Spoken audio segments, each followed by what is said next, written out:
मई माह का चौथा सप्ताह कन्या राशि के लोगों के लिए कैसा होने वाला है। जय माता दी दोस्तों, आप सभी का स्वागत है हमारे YouTube चैनल अमृता एस्ट्रो में। और आज की इस वीडियो में मैं बात करने वाली हूँ 19 मई से 25 मई तक के कन्या राशि फल के बारे में। ये जो 7 दिन हैं, इन 7 दिनों में जो ग्रहों की स्थिति, नक्षत्र, योग बनने वाले हैं, उनकी वजह से किस तरह के परिवर्तन आपको देखने को मिलेंगे। तो देखिए, अगर मैं ग्रहों की बात करूं तो अभी इस सप्ताह से पहले ही 3 बड़े ग्रहों का राशि परिवर्तन हुआ, जहां गुरु बृहस्पति मिथुन राशि में गए और राहु कुंभ राशि में, केतु सिंह राशि में। इन 3 ग्रहों का राशि परिवर्तन हुआ और इस सप्ताह में 23 मई को बुध का राशि परिवर्तन है। बुध शुक्र की राशि वृषभ राशि में प्रवेश करेंगे, जहां पहले से ही सूर्य देव मौजूद हैं। अब सूर्य के साथ बुध की युति से बुधादित्य नाम का राजयोग भी बनेगा, यानी इस सप्ताह में एक ही ग्रह का राशि परिवर्तन है। बाकी ग्रहों का राशि परिवर्तन हो चुका है और ये जो राशियां बदली है ना ग्रहों में, ये अब परिवर्तन लाने का काम करेंगी। एक बड़े बदलाव की शुरुआत ये आपके जीवन में होने वाली है, हम सबके जीवन में होने वाली है।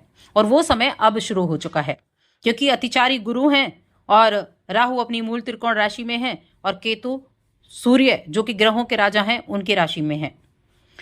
अब यहां चंद्रमा की स्थिति की अगर मैं बात करूं तो चंद्रमा जो है वो मकर राशि से गोचर करेंगे। मकर, कुंभ, मीन, मेष, इन राशियों में उनका गोचर रहेगा और इन राशियों में गोचर की अवधि के दौरान कुछ ग्रहों से युति होगी और उसके आधार पर रिजल्ट भी आपको देखने को मिलेंगे।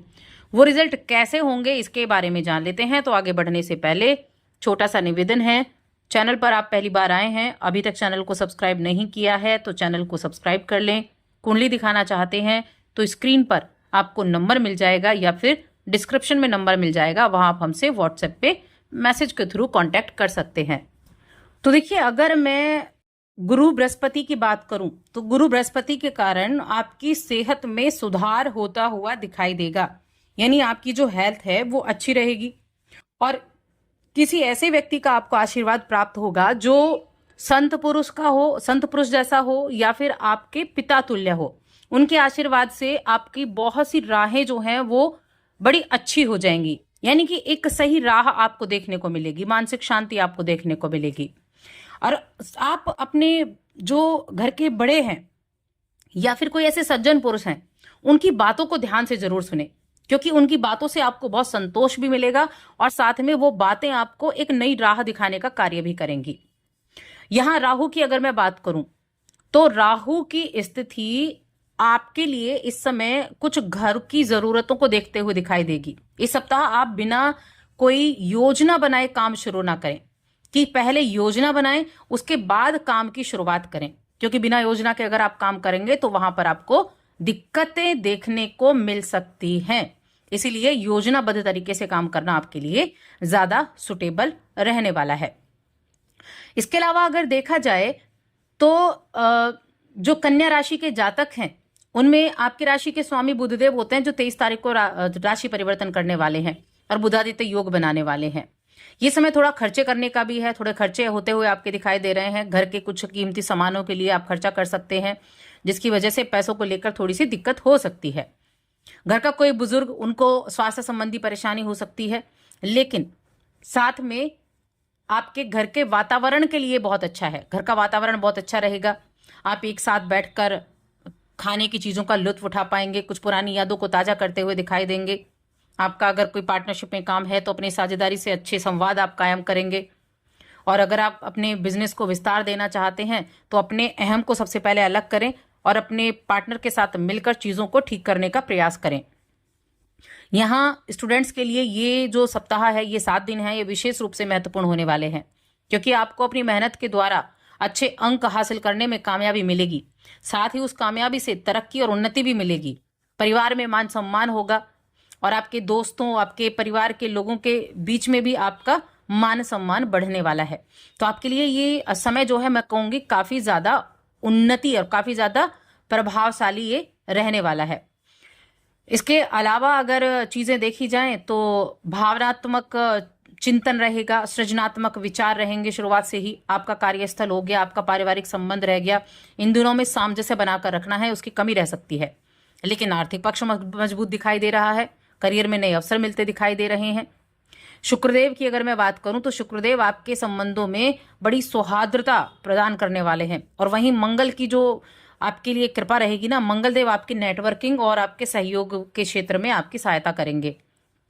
ये सप्ताह खुशी और चुनौती दोनों से सीखने का रहेगा। यानी चुनौती मिलेंगी, उसको आप पार करेंगे, फिर आपको खुशी भी मिलेगी। प्रेम और साझेदारी ये दोनों आपको आकर्षित इस सप्ताह में कर सकते हैं। बस आपको अपने मूल्यों पर स्थिर रहना है, अपने मूल्यों के आधार पर काम करना है, अपनी बुद्धि पर भरोसा करना है और अपनी जो भी कार्यवाही है वो आपका मार्गदर्शन जरूर करेंगे। इसके अलावा मैं रिश्तों की अगर बात करूं तो देखिए, चंद्रदेव की स्थिति की मैं बात करती हूँ। जब सप्ताह की शुरुआत होगी तो मकर राशि में चंद्रमा होंगे पंचम में, तो आपकी जो रुचि है ना वो सृजनात्मक कार्यों में होगी, बच्चों में रहेगी।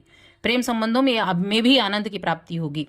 आप इस दिन बड़ा एक कोमल हृदय के साथ संवाद करते हुए दिखाई देंगे। कलात्मक कार्यों के लिए आपके लिए शुभ रहेगा। जब चंद्रदेव आपके 11वें भाव को देखेंगे यहां से, तो मित्रों का सहयोग मिलेगा। आपके सपने बहुत ज्यादा देखने का काम आप करेंगे। किसी पुराने मित्र से आप दोबारा मिल सकते हैं। उसके बाद 20 तारीख को कुंभ राशि में 6ठे भाव में संचरण होगा चंद्रमा का, तो अपने कार्यस्थल पर जिम्मेदारियां आपकी बढ़ सकती हैं और स्वास्थ्य का इस दिन ध्यान रखना है। परिश्रम बहुत ज्यादा करना पड़ेगा, मानसिक शांति बनाए रखना है, क्योंकि 12वें घर को देखेंगे यहां बैठकर चंद्रमा, तो थोड़ी थकान महसूस हो सकती है, तो थोड़ा आराम करते हुए ध्यान रखें। लेकिन उसके बाद जब चंद्रमा मीन राशि में जाएंगे, सप्तम भाव में संचरण करेंगे, यानी सप्तम भाव में जाएंगे, तो आपके संबंधों पर विशेष ध्यान देना है। साझेदारी के साथ निकटता रहेगी, समझ बढ़ेगी, भावनात्मक रूप से अधिक प्रबल रहेंगे।